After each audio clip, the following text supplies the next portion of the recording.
1.5 साल नहीं हुआ है तो वहाँ से आवाज आ रही है कि बेटा कह रहा है कि मुझे मिलने दीजिए। और मैंने 14 साल जेल काटी। बिलावल जब पहली दफा मेरे पास वापस आया तो वो मेरे से हाइट में बड़ा था, 6 फुट का हो चुका था और मैंने इतना सा भेजा था। तो ये तो आपने तकलीफें बर्दाश्त करनी है।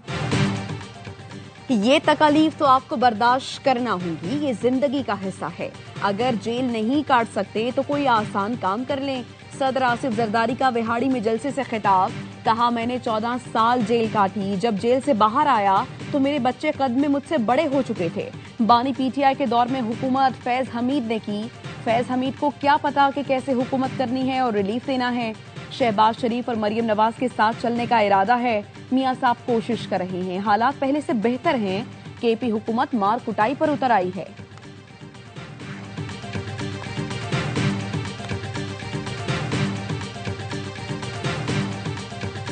मोहसिन नकवी ने जितनी कोशिश की है कि इमरान खान रिहा हो जाए और मसला हल हो जाए, इतनी कोशिश इन सब में किसी ने भी नहीं की। मोहसिन नकवी वाहिद इंसान है जो फील्ड मार्शल के सामने खान के लिए उसके साथ भी बोला है।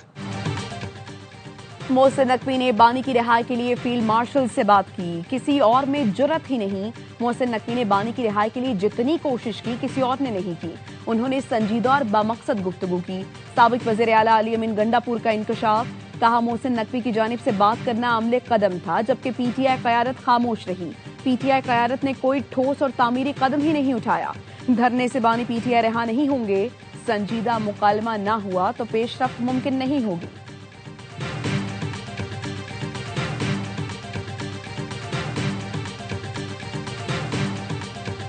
के धरने से ना बानी ने बाहर आना है, ना उनको एनआरओ मिलना है। हैरान और परेशान कि सीएम साहब कह रहे हैं कि मैंने तो नहीं कहा, लेकिन लोगों ने खुद बंद किए हैं। आपके कहने पे लोग नहीं निकले हैं, तो फिर आज अमन अमान कायम करने के लिए पुलिस निकली, तो आपने फिर सस्पेंड क्यों किया उनको? धरने से बानी पीटीआई बाहर आएंगे, ना ही एनआरओ मिलेगा। गवर्नर केपी फैसल करीम कुंडी की प्रोग्राम बाखबर सवेरा में गुफ्तगू, कहा पीटीआई क़यादत ने कारकुनों को सड़कों पर निकाला है। सुहेल आफरीदी कहते हैं धरना हमने नहीं दिया, पीटीआई में इख्तियार किसके पास है पता नहीं। विफाकी वजीर अमीर मकाम ने कहा धरने से अवाम को मुश्किलात का सामना है। केपी के अवाम को दहशतगर्दों के रहमो करम पर ना छोड़ा जाए। रास्ते बंद करने वालों के खिलाफ दहशतगर्दी के मुकदमात दर्ज किए जाएं।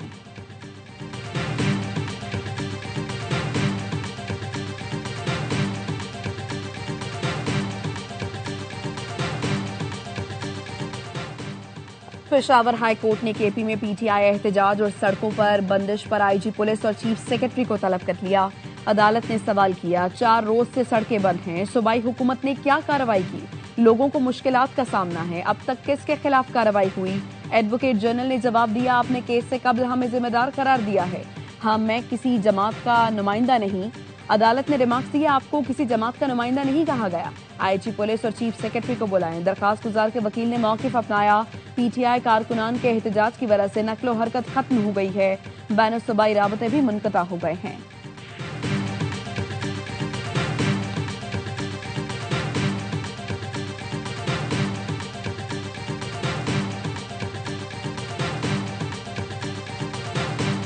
ना कोई डील है ना कोई ढील है। कोर्ट्स में मामलात है, कोर्ट्स की कन्विक्शन है और कोर्ट्स में ही अपील जाती है, तो इससे कोई ये तासुर लेना कि डील का मामला है, मुझे नजर नहीं।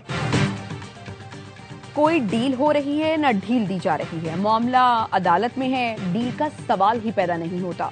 वज़ीर इत्तलात अताउल्लाह तारड़ की लंदन में मीडिया से गुफ्तगू, कहा बानी पीटीआई की सेहत से मुताल्लिक सोशल मीडिया पर सनसनी फैलाई गई। वज़ीर आज़म शहबाज शरीफ 2 रोज़ा दौरे पर लंदन में मौजूद।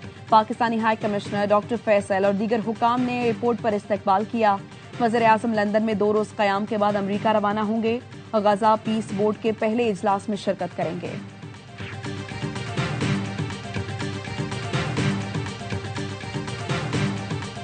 कल रात तकरीबन 9:45 बजे मैंने टेलीफोन पे 2 डॉक्टर्स से बात की इस्लामाबाद में, जो कि इस वक्त इमरान खान साहब की आंख का इलाज कर रहे हैं। तमाम जो रिपोर्टें हैं और जो कल की भी असेसमेंट है उसके मुताबिक उन्होंने मुझे बताया खान साहब की तबीयत बहुत बेहतर है पहले से, और उनकी आंख भी इम्प्रूव हुई है और बिनाई में भी बेहतरी आई है। बानी पीटीआई की आंख में सूजन कम हो गई, बिनाई में बेहतरी आ रही है। बानी की दोनों आंखों का अगला हिस्सा और कर्निया बिल्कुल साफ पाया गया। बानी पीटीआई की मेडिकल रिपोर्ट के मुताबिक दाईं आंख के अंदरूनी हिस्से में मसला पाया गया। बाईं आंख की बिनाई नॉर्मल पाई गई। जाती मौलिज डॉक्टर आसिम यूसुफ का बानी से मुलाकात का मुतालबा। कहा, बानी पीटीआई को खुद देखा है, ना उनसे कोई बात हुई। डॉक्टर्स की ब्रीफिंग की तस्दीक कर सकता हूं, ना तरदीद। हुकाम से दरखास्त है मुझे या डॉक्टर फैसल सुल्तान को बानी से मिलने दिया जाए। वज़ीर आज़म के मुआविन खुसूसी इख्तियार वली कहते हैं बानी पीटीआई को अगले 5 से 7 दिन में दोबारा अस्पताल ले जाया जाएगा।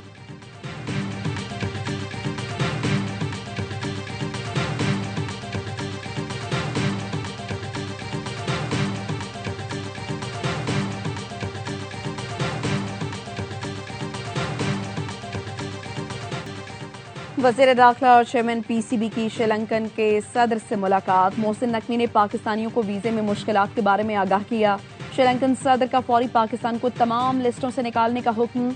मोहसिन नकवी ने वज़ीर आज़म की जानिब से श्रीलंकन सदर को पाकिस्तान का दौरा करने की दावत पहुंचाई। श्रीलंकन सदर ने भारत के साथ मैच खेलने पर वज़ीर आज़म शहबाज शरीफ का खुसूसी शुक्रिया अदा किया। कहा, श्रीलंका की वज़ीर आज़म जल्द पाकिस्तान का दौरा करेंगी।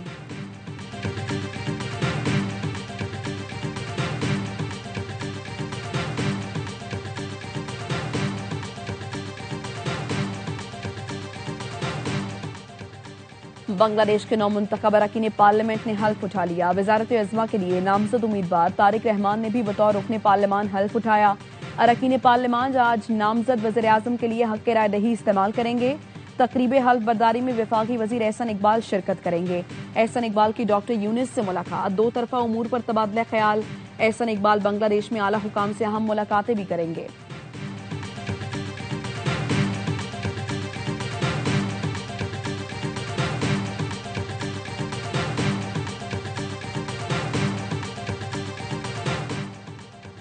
अमरीका और ईरान के दरमियान मुज़ाकरात का दूसरा दौर आज जिनेवा में होगा। ईरानी वफ़द की क़यादत वज़ीर ख़ारिजा अब्बास इराक़ची करेंगे। अमरीका की जानिब से नुमाइंदा खुसूसी स्टीव विटकॉफ और जेरेड क्रिश्चियन मुज़ाकरात में शामिल। अब्बास इराक़ची का ओमानी वज़ीर ख़ारिजा से मुलाकात, मुज़ाकरात से मुताल्लिक़ तबादला ख्याल किया गया। अब्बास इराक़ची बैनुल अक़वामी जोहरी तवानाई एजेंसी के सरबराह से भी मिले। मीडिया से गुफ्तगू में कहा, मुनसिफाना और मसावी मुआहदे के लिए आए हैं। धमकियों पर सर झुकाना हमारे एजेंडे में शामिल नहीं है।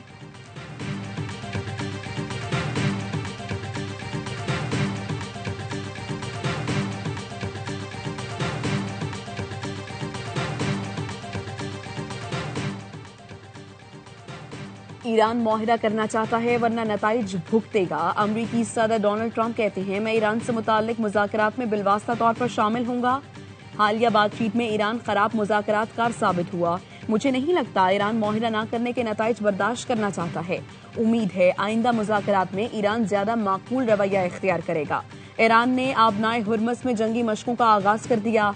अस्करी कुव्वत का भरपूर मुजाहरा। ईरानी अस्करी हुकाम का कहना है मशकों का मकसद मुल्क की सरहदों का तहफ़्फ़ुज़ है।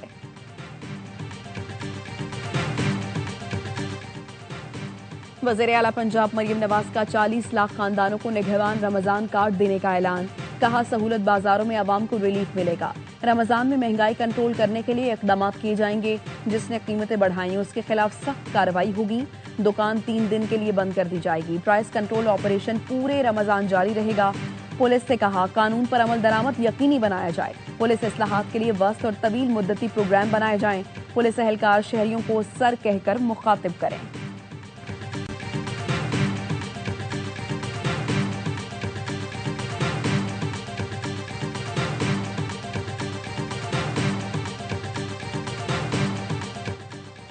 Khyber Pakhtunkhwa police, elite force और सीटीडी की बड़ी कामयाबी। 3 दहशतगर्द जहन्नम वासिल।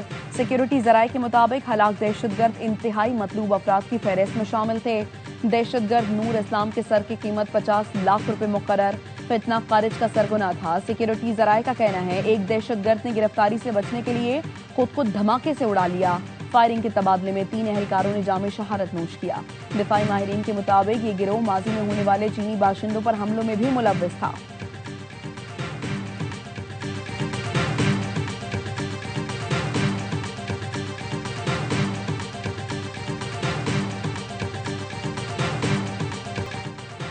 कराची में दहशतगर्दी का मंसूबा नाकाम बना दिया गया। शाह लतीफ टाउन में सीटीडी का ऑपरेशन। फायरिंग के तबादले में फितना हिंदुस्तान के 4 दहशतगर्द हलाक। दहशतगर्दों के ठिकाने से बड़ी मिकदार में बारूदी मवाद, आईडीज और डिटोनेटर बरामद। सीटीडी हुकाम का कहना है हलाक मुल्जिमान में 3 की शनाख्त जलील और फरीद, नियाज और किंग, हमदान और फरीद के नामों से हुई। गिरफ्तार 3 दहशतगर्दों की निशानदही पर छापा मारा गया। ऑपरेशन में 2 सीटीडी एहलकार जख्मी हुए।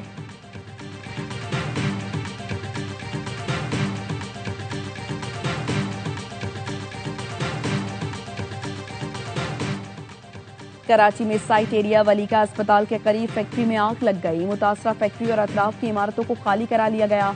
आग पर काबू पाने की कोशिशें जारी। पुलिस का कहना है फैक्ट्री में डिटर्जेंट बनाने वाला केमिकल वाफिर मिकदार में मौजूद है।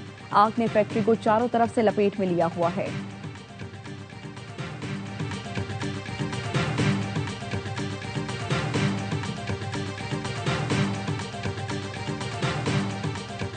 वजारत खजाना ने आलमी बैंकों के कंसोर्शियम से $60 करोड़ के कर्ज की शराइत पर बातचीत शुरू कर दी। कर्ज लॉन्ग टर्म फाइनेंसिंग पर 7% पर हासिल किया जाएगा। जराये का कहना है कर्ज अप्रैल में $1 अरब 20 करोड़ की यूरो बॉन्ड की अदायगी के लिए मुतबादल के तौर पर इस्तेमाल होगा। मार्च में $25 करोड़ के पांडा बॉन्ड का कामयाब इजरा भी मुतबादल प्लान का हिस्सा है। IMF वक्त इक्तिसादी जायजे के लिए 25 फरवरी से 11 मार्च तक पाकिस्तान में क़याम करेगा। IMF को भी इंटरनेशनल फाइनेंसिंग के मुतबादल प्लान से आगाह किया जाएगा।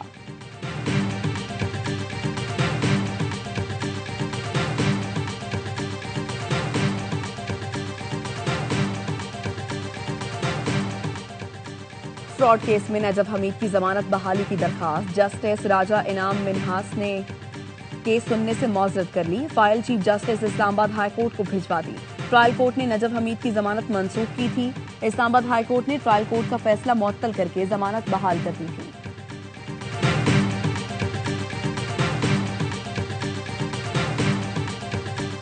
गवर्नर पंजाब सरदार सलीम हैदर ने पंजाब लैंड रेवेन्यू तरमीमी ऑर्डिनेंस जारी कर दिया। गैर मनकूला जायदाद की मिल्कियत का तहफ़्फ़ुज़ तरमीमी ऑर्डिनेंस 2026 भी जारी। तरमीमी ऑर्डिनेंस से पंजाब लैंड रेवेन्यू में डिजिटल निज़ाम और जिद्दत की तरवीज होगी। ऑर्डिनेंस का मकसद अराजी के मामलात में शफाफियत, कारकर्दगी और जवाबदेही को मजबूत बनाना है।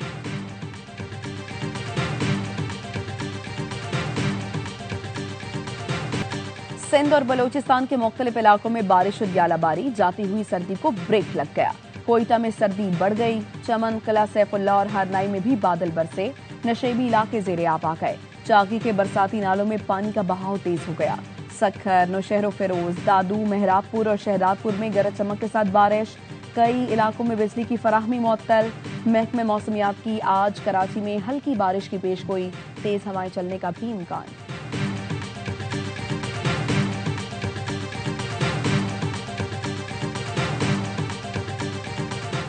गुलिस्तान जौहर कराची में जमीन के तनाज़े पर 2 ग्रुपों में फायरिंग। 15 साल के राहगीर समेत 2 अफराद जान से गए।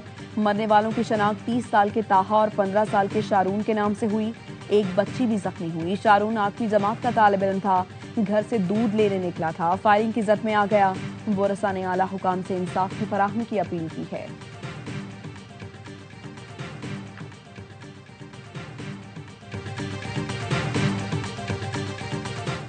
मर्दान में डिस्ट्रिक्ट बार के साबिक सदर नूर बादशाह एडवोकेट को कत्ल कर दिया गया। तोरो कयूमाबाद में कार पर फायरिंग से मकतूल का बेटा और 2 राहगीर भी जख्मी हुए।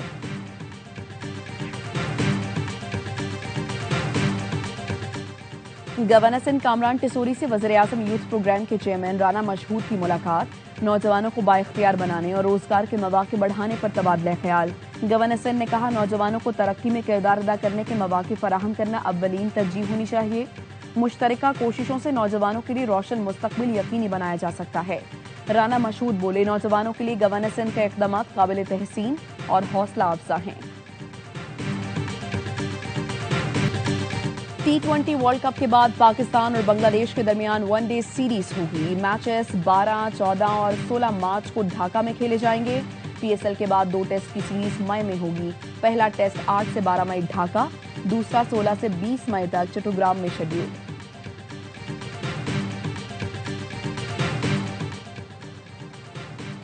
T20 वर्ल्ड कप में कनाडा और न्यूजीलैंड की टीमें चेन्नई में मध्य मुकाबल। कनाडा की टॉस जीतकर पहले बैटिंग, कीवीज ने 3 में से 2 मैच जीते। फतह की सूरत में न्यूजीलैंड की टीम सुपर 8 में जगह बनाएगी। साबिक चैंपियन ऑस्ट्रेलिया के किस्मत का फैसला जिम्बाब्वे और आयरलैंड के मैच से होगा। जिम्बाब्वे और आयरलैंड की टीमें आज कैंडी में टकराएंगी। जिम्बाब्वे की टीम मैच जीती तो सुपर 8 में जाएगी। ऑस्ट्रेलियावी टीम इवेंट से बाहर हो जाएगी।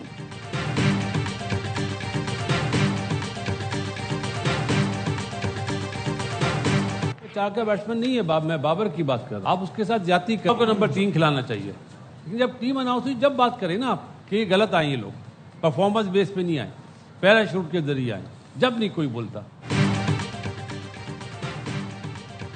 सीनियर खिलाड़ी इस वक्त बात क्यों नहीं करते जब टीम की सिलेक्शन होती है? बाबर आजम 4 नंबर का बैट्समैन नहीं, उनके साथ ज्यादती हो रही है। ख्वाजा नाफे, फहीम और नवाज से अच्छा हिटर है।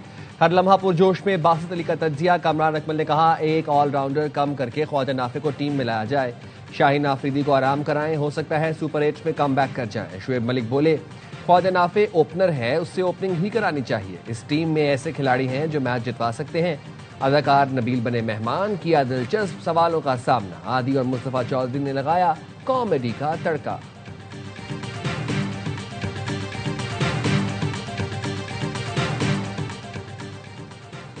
अमरीकी रियासत रोड आइलैंड में आइस हॉकी मैच के दौरान फायरिंग, हमलावर समेत 3 अफराद हलाक हो गए, 3 शदीद जख्मी। पुलिस का कहना है फायरिंग के वक्त मैच जारी था। शायकीन की बड़ी तादाद स्टेडियम में मौजूद थी। पुलिस ने खदशा जाहिर किया है कि हमलावर ने फायरिंग के बाद खुद को गोली मार ली है। वाकया मुमकिन तौर पर खानदानी तनाजे का शाखसाना हो सकता है।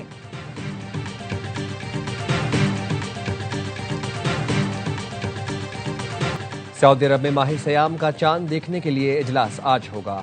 मक्का मुकरमा और मदीना मुनव्वरा में रमजान के इस्तकबाल के लिए सड़कें और चौराहे बरकी कुमकुमों से सज गईं। मस्जिदुल हराम में दुनिया का सबसे बड़ा दरवाजा तज़ीनो आराइश के बाद खोल दिया गया। हरम जाने वाले तमाम रास्तों को खूबसूरती से सजाया गया। कतर के दारुल हुकूमत दोहा में भी रमजान की रौनकें अरूज पर है। और चीन में रंगारंग तकरीबात से नए कमरी साल का आगाज हो गया। बाहर का मेला सज गया। बीजिंग के मरकजी स्टेज पर फनकारों की शानदार परफॉर्मेंस। किंग फॉर रोबोट्स ने बच्चों के साथ खूब रंग जमाया। हांगकांग और मनीला में ड्रोन शो से आसमान रोशन हो गया। मॉस्को में भी रेड स्क्वायर पर लालटेनों की बहार आ गई।